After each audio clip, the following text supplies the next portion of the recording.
Now notice that. If you walk with somebody who's got wisdom, you'll become wise. But when you're with a fool, now you'll have a good time.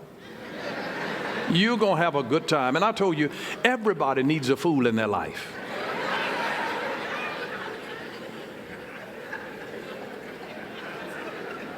Now, if you don't have a friend who is the fool, guess who it is?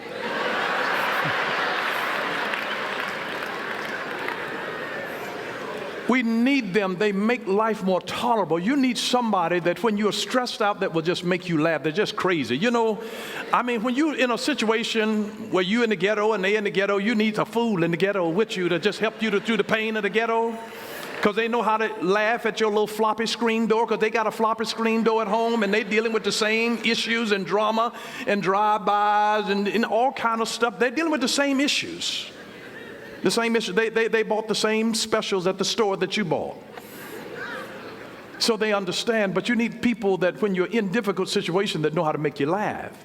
Laughter is a gift. It is a gift, and you need to have a fool in your life, but they need to have proximity at a certain level. They shouldn't be in your inner circle. But you got to have that person that when you want to have a good time, you know who they are. They have an ability to lift your spirit and make you laugh. And laughter is an instant vacation. It'll just get you there just like that. Everybody. There's some times where you just want to celebrate and you don't want to call that serious-minded person that's always challenging you about improving your life and get it. You know, sometimes you just need a fool to just say, you know, girl, you remember that time that we were...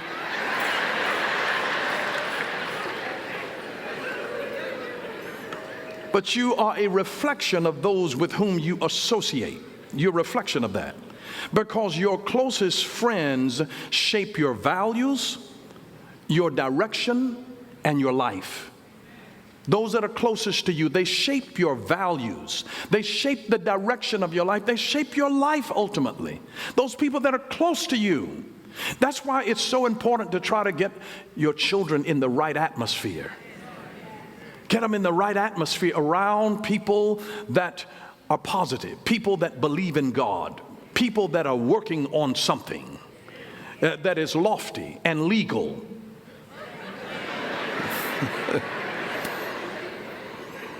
In other words, whom you walk with determine your experience.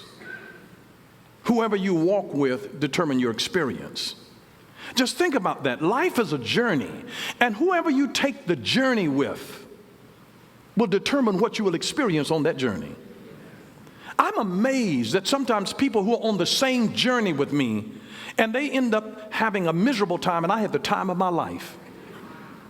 It's not about where you go, it's about who you're with. It's about who you are with. And that's why you want the right folks with you on your journey. Because they will determine the quality of the experience that you have. They really do. So choose your pain. There's a pain of discipline, and then there's the pain of regret. Choose your pain. The pain of discipline, the pain of regret. See, the person that was able to forego the party and went and studied, they graduate on time. The pain of discipline, or the pain of regret. And see, when you see somebody that started school with you and then they finished before you did, and then you start regretting that you went to those parties, because you regret then because you realize it wasn't worth it, and now I got to go back 2 more semesters and they gone, and they're not paying any more tuition. I was determined when I went to college that they weren't going to get a dime more than the 8 semesters. I wasn't going to pay another dime. Time is money, especially when you're talking about going to a private college. Time is money. Time is money. And if you don't spend it right, you're going to deal with the pain of regret. And if you do spend it right, you're going to deal with the pain of discipline. Choose your pain. Choose your pain. You're either going to have the pain of regret or the pain of discipline. You get to choose your pain. Hebrews chapter 12, verse 11. Notice, no discipline is enjoyable while it's happening. I mean, I'm a disciplined person. It doesn't feel good. I mean, I'm not sadomasochistic. It does not feel good. I don't take pleasure in pain. I don't know about you, but I don't personally take pleasure in pain. No discipline is enjoyable while it's happening. It's painful. But afterward, there will be a peaceful harvest of right living for those who are trained in this way. I want you to notice that. No discipline is enjoyable while it is happening. It's painful, but afterwards, there will be a peaceful harvest of right living for those who are trained in this way. Aren't you glad that there's an afterward? That there will be a peaceful harvest? You see, Moses chose his pain, and you need to choose yours. Because your choices determine your conduct, your character, and your destiny. Your choices determine your conduct, your character, and your destiny. Your choices, and your choices, remember, also include those whom you choose to associate, to allow in your inner circle in your life. It includes that. You can go through extreme painful measures to protect your children. And your children in one relationship can choose to be with a fool and unravel years of discipline, training, values that you placed in them because they got derailed and sidetracked by somebody who was going in an opposite direction. And you had them on a road going toward destiny, and they start hitchhiking with somebody headed in the opposite direction. You can't blame God. We've already seen it from the scriptures. The Proverbs gives us such a wonderful idea concerning it. The Apostle Paul was dealing with the early church going through debates because of this whole idea of grace and legalism. It's not a new issue. The Apostle Paul dealt with it because, they wanted to take everybody back to this Jewish tradition of saying, that you can't be saved unless you're circumcised. But what happened is that Gentiles, non-Jewish people, start getting saved because the gospel began to be preached to them, and they started accepting Christ, and so this great debate broke out. I mean, do you have to be circumcised in order to be saved? And so the legalist was saying, no, if you're going to know Jesus and be saved, now you're going to have to be circumcised. But they had uncircumcised folks getting saved, and they're asking Paul, what do you say concerning this? And Paul let them know that the most important thing is being a new creation in Jesus Christ. He says, where you have been crucified to the world and the world has been crucified to you. And here's what Paul got sick and tired of these religious hypocrites, the legalistic folks, the Pharisees of the day that were saying, oh, no, they must observe our rules and rituals. If we have not circumcised them, a mark in their flesh. No, Paul let them know it's a circumcision of the heart. This is not about what you can do on the outside. He says this is an inward work. This is an inward work of the heart. Man looks on the outside, but God looks on the heart. And so, and Paul said, listen, you're talking about circumcision? Paul says, I tell you what circumcision of the flesh is. Paul says, I've been dealing with pain. Look, he said in Galatians chapter 6, verse 17, he says, from now on, let no one cause me trouble. He said, don't bother with me this mess anymore. This is the Browner version. Don't bring this mess up to me again. He said, from now on, let no one cause me trouble, for I bear on my body the marks of Jesus. I bear on my body the marks of Jesus. I'm crucified with him daily. I've been beaten. I've been whipped. I've been abused. I've been buked. I've been scorned. I've gone through hell and high water. And you want to tell me something about circumcision of the flesh? I'll tell you what it's about. He says, I bear this on my body because I've had a circumcision in my heart. It's on the inside. It's on the inside. Paul had to clear up some stuff. He says, I've had the pain. I've dealt with pain inflicted on my body. And Paul said, I glory in tribulation. in the beatings and all of the stuff that I've been through, he says, because it's worth the pain. It's worth the pain. It's worth the pain. And here's the thing that I realize about it is that the pain that you endure today gives you the ability to enjoy a new strength tomorrow. Think about it when you're working out in the gym. The pain that you enjoy today, you enjoy the strength of it tomorrow. The pain that you endure today, it produces a strength that you're able to enjoy tomorrow. And that's why, you don't really feel good if you have lifted weights and if you don't feel sore afterwards. You want to be able to feel a burn. If you can't feel anything, you feel like you haven't done anything. And when you get routine of where your body has gotten adjusted to it, that's why you have to switch it up so you can feel it again. And when you can feel it, when you can feel the burn, when you can feel sore after you've had a really good hard workout, it's the pain that you endure today that produces a new strength that you enjoy tomorrow. And so just realize that it's worth the pain. It's worth the pain. And one of the things that you'll realize with understanding that it's worth the pain is that when you come through certain difficult situations and painful situations in life, you'll be able to look back and understand why you had to go through what you went through. That's why Maya Angelou could say, I wouldn't take nothing from a journey. It made me who I am. It taught me to pray. It drove me to my knees. It taught me humility. It produced a love and a compassion for other people. I wouldn't take nothing from a journey, because if you didn't have a struggle, you wouldn't give a hoot about people.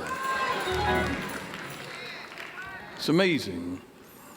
I mean, Joseph didn't appreciate all of the stuff that he went through, the negativity, the hatred from his own brothers. He didn't appreciate that while he was young, but yet he understood it later in life.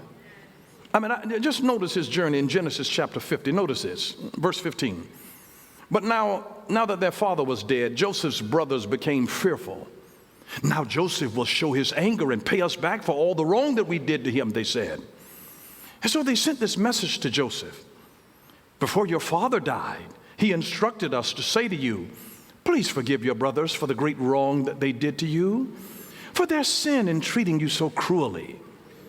So we, the servants of God, of your father, beg you to forgive our sin. And when Joseph received the message, he broke down and wept.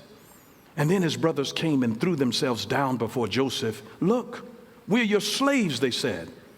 And Joseph said, don't be afraid of me. Am I God that I can punish you? You intended to harm me, but God intended it all for good. He brought me to this position so I could save the lives of many people. Now don't be afraid that I will continue to take care of you and your children, because I'm not you and I'm not going to treat you the way you treated me. So he reassured them by speaking kindly to them. But he said, you meant it for evil, but God meant it for good. So he saw that it was painful. It was painful, he says, for you all to take me out there and have me thinking that you were going to kill me, and then throwing me in a pit, and then selling me into slavery. Painful. It was painful for somebody to lie on me and have me falsely accused and thrown in jail, and for me to have to sit in jail not ever knowing whether I was going to get out. Painful. But he realized after he was second command in Egypt, it was worth the pain. It was worth the pain. It was worth the pain. Because here's the thing that I want you to see. There are some things that will break your heart but fix your vision. You don't even know what to look at. And sometimes God has to let some things come to break your heart that it will fix your vision.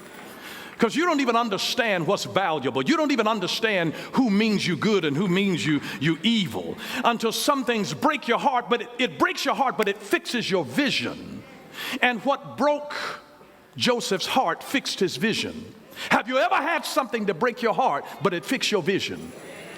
Because you realize that you didn't see life the same anymore after your heart was broken. There are some situations that God has designed to allow them to break your heart, but it will fix your vision. And so I don't know what it is that you're going through, but God wants you to get your vision fixed so that you don't see life through the same lens after the brokenness because it has a capacity to be able to fix your vision. Because here's what I want you to understand. Pain is a wake-up call. It's a wake-up call, and it is sobering. Pain is a sobering wake-up call. Pain brings clarity into your life. It brings clarity. Whenever you go through pain, you become very clear about what's important. When your life gets, under pain, you don't have time for foolishness. You don't want to go to a party when you're in pain.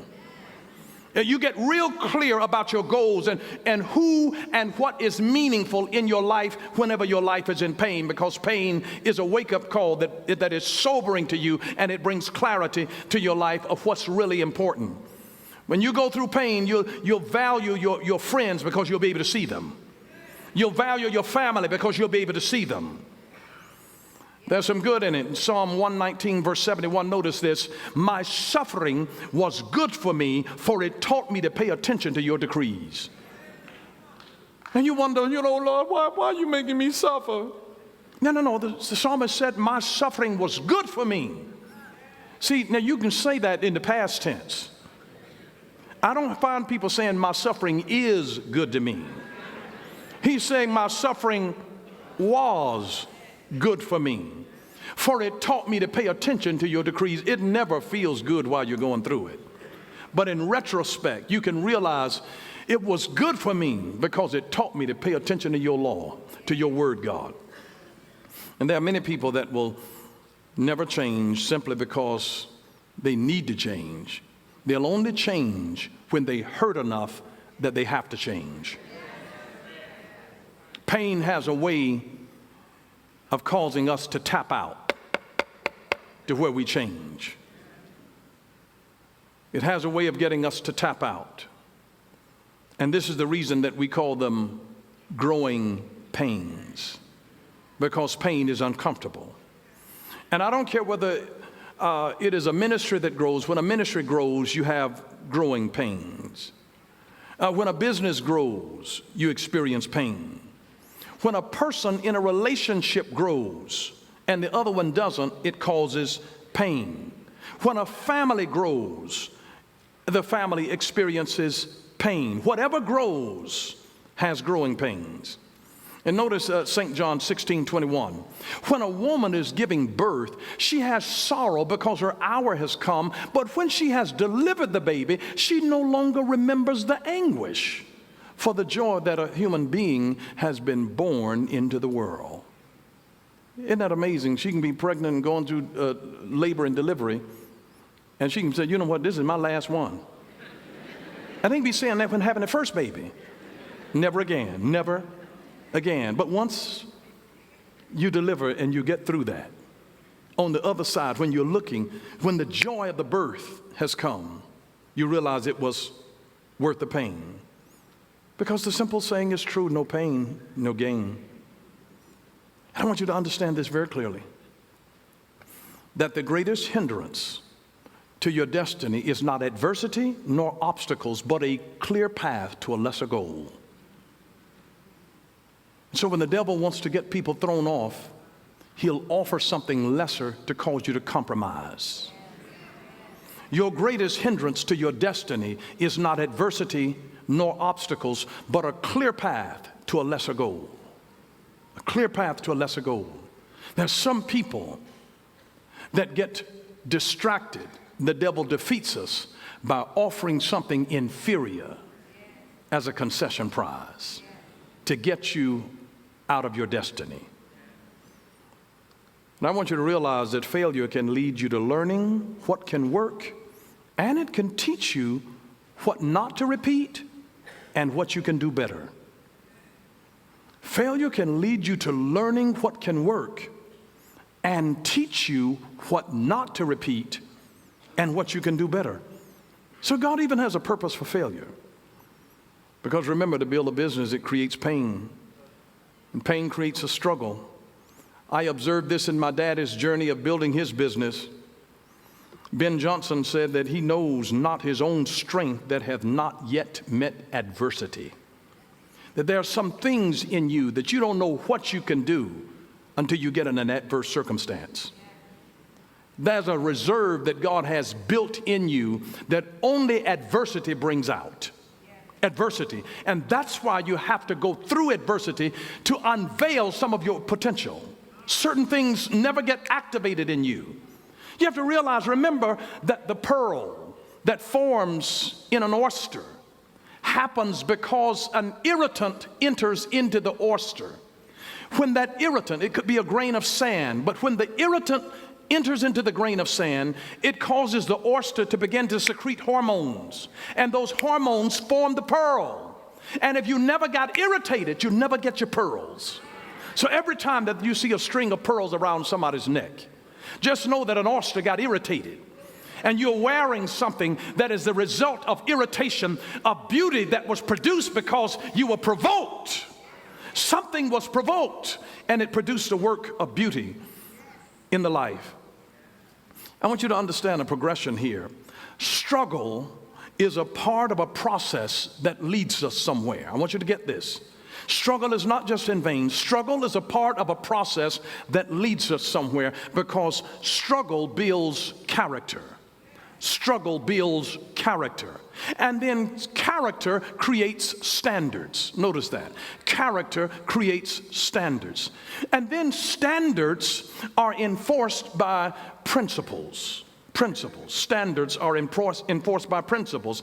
And then principles are maintained by habits. Principles are maintained by habits. And then habits create consistency. Habits create consistency. And then consistency builds momentum. Consistency builds momentum. And then momentum maintained spawns success. Momentum maintained spawns success. And then success maintained creates income. And then income planned builds wealth. And then wealth earns freedom. It's a process. It's a process. But it starts with a struggle building character. And what happens? Pain puts you in a battle. When you've experienced pain in your life, pain can feel like it's wearing you out. And my question to you is, what kind of tired are you? What kind of tired are you? What kind? What kind? One is a kind of tired that requires sleep, but the other kind of tired is one that requires peace. If you've ever been in a bad marriage, it can wear your soul out, your psyche, your emotions, and you can be drained all the time, depressed, life sucked out of you. That's not the kind of tiredness that going to bed and taking a nap will fix. It's the kind that requires peace. There's some tiredness that's in your soul, and you think that if you sit in a nice chair, or if you get a new mattress, Posturepedic, if you get the right kind of comfort in your shoes, but when is your soul that's tired? Your shoes won't help, and your mattress won't help, and the lazy boy won't help. It requires peace. And sometimes you got to say to somebody so you can get refreshed. What kind of tired are you? Pain will wear you out. I've been to visit people in the hospital that's been suffering with pain for a long time, and there is no remedy of an easy solution of getting out of chronic pain. I've seen people, and I know the look. I don't have to have anybody to explain it to me. I know the look of what it means to have back pain. And I'm not talking about for just a few seconds or a few minutes, but when it persists for days and then weeks, and you're still in pain. I know that haggard look of where you're worn out because you didn't get any relief. And you're just wondering, God, I'm so tired. When is the pain going to stop? I'm tired of hurting. And you're wondering, God, is it really worth the pain? When people that you love leave you? When folks that you care about die? And the ones who are causing you pain won't die?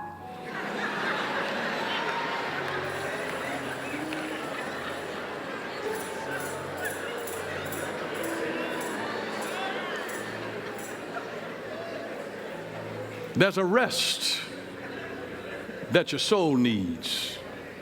What kind of tired are you? Hebrews chapter 12, verse 1 through 3, and I finish with this, that therefore, he says, since we are surrounded by so great a cloud of witnesses, let us also lay aside every weight and sin which clings so closely, and let us run with endurance or patience the race that is set before us, looking to Jesus, the founder and perfecter of our faith, who for the joy that was set before him endured the cross, despising the shame, and is seated at the right hand of the throne of God. Consider him who endured from sinners such hostility against himself, so that you may not grow weary or faint-hearted.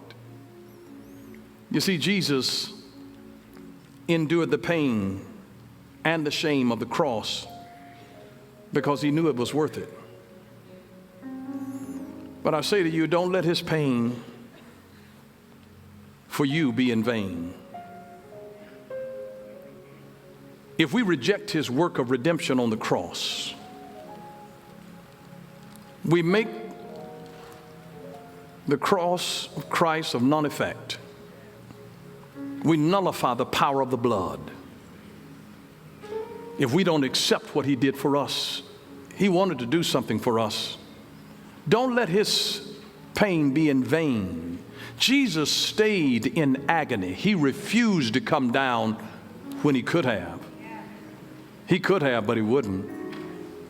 Thank you for watching Power for Living with Bishop Dale C. Bronner. Join us again next time for Power for Living, where revelation is power. Power for living.